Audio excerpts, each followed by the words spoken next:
बढ़ती हुई महंगाई और घटती हुई कमाई को देखकर मुझे आधार कार्ड की नहीं बल्कि उधार कार्ड की जरूरत महसूस हो रही है। नमस्कार, मैं हूं अवधेश श्रीवास्तव और आज हम चर्चा कर रहे हैं रॉबर्ट टी कियोसाकी की लिखी book rich dad poor dad की। सच में रॉबर्ट टी कियोसाकी की ये बुक तब भी उतनी ही प्रासंगिक थी, उतनी ही रिलेवेंट थी जितनी कि आज। महंगाई हमेशा बढ़ती आई है, चीजें महंगी होती आई हैं, दाम बढ़ते आए हैं। उसके पीछे का कारण, उसके पीछे की सोच क्या है और ये महंगाई है क्या, कैसे बढ़ती है, इसके बारे में रॉबर्ट टी कियोसाकी के रिच डैड बहुत अच्छे से समझाते हैं। वो कहते हैं कि जितना ज्यादा हम पैसे कमाते हैं उतना ही ज्यादा उसके खोने का डर हमारे अंदर बढ़ता जाता है।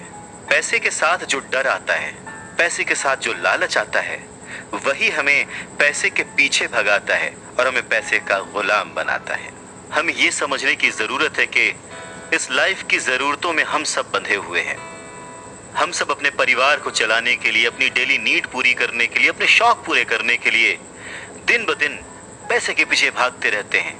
धीरे धीरे ज्यादा पैसा कमाने की इच्छा करते रहते हैं। पैसा कमाना गलत नहीं है, पर पैसे कमाने के पीछे की नीयत, उसका सही होना जरूरी है। और वो नीयत ही है जो इस समाज में महंगाई बढ़ाती है, और वो नीयत ही है जो इस समाज में डिसबैलेंस पैदा करती है। एक छोटे से एग्जाम्पल से इस बात को समझा जा सकता है कि एक डॉक्टर जो अपने परिवार को ज्यादा खुशी देना चाहता है, अपनी फीस बढ़ा देता है। उसकी फीस बढ़ने की वजह से सारी मेडिकल फैसिलिटीज, स्वास्थ्य सुविधाएं सब महंगी हो जाती हैं। अब इससे गरीब लोगों को सबसे ज्यादा नुकसान पहुंचता है। इसलिए गरीब लोगों का स्वास्थ्य अमीर लोगों से ज्यादा बुरा होने लगता है। अब क्योंकि डॉक्टर्स ने अपनी फीस बढ़ा दी है, इसलिए लॉयर्स ने भी अपनी फीस बढ़ा दी। लॉयर्स ने अपनी फीस बढ़ा दी तो स्कूल टीचर भी अपनी तनख्वाह बढ़ाना चाहते हैं, और ये सिलसिला बस यूं ही चलता रहता है। जल्द ही अमीर और गरीब होता जाता है, और इतना बड़ा अंतर दोनों के बीच आ जाता है कि सोशल डिसबैलेंस पैदा हो जाता है। रिच डैड की बात सुनकर रॉबर्ट टी कियोसाकी ने उनसे पूछा, डैड, क्या कीमतें बढ़नी नहीं चाहिए? इस पर रिच डैड ने जवाब दिया, अच्छी तरह से चल रही सरकार और एक शिक्षित समाज में तो नहीं बढ़नी चाहिए। कीमतें दरअसल कम होनी चाहिए। जाहिर है कि ऐसा केवल सिद्धांतों में ही होता है, आइडियली ऐसा होना चाहिए, पर प्रैक्टिकली ऐसा नहीं होता। कीमतें अज्ञान से पैदा हुए लालच और डर के कारण होती हैं, जैसा कि मैंने तुम्हें बताया। अगर स्कूल्स में मनी के बारे में, पैसों के बारे में सिखाया जाता तो लोगों के पास ज्यादा पैसा होता और बाजार की कीमतें भी कम होती। ये सब कुछ इंटर रिलेटेड है, एक दूसरे से जुड़ा हुआ। पर हमारी सोसाइटी में सिर्फ पैसे के लिए काम करना सिखाया जाता है, पैसे की ताकत का इस्तेमाल करना नहीं सिखाया जाता। और इसीलिए मैं हमेशा कहता हूं कि पैसे से जुड़े ऐसे किसी भी मुद्दे पर दिमाग से सोचने की जरूरत है।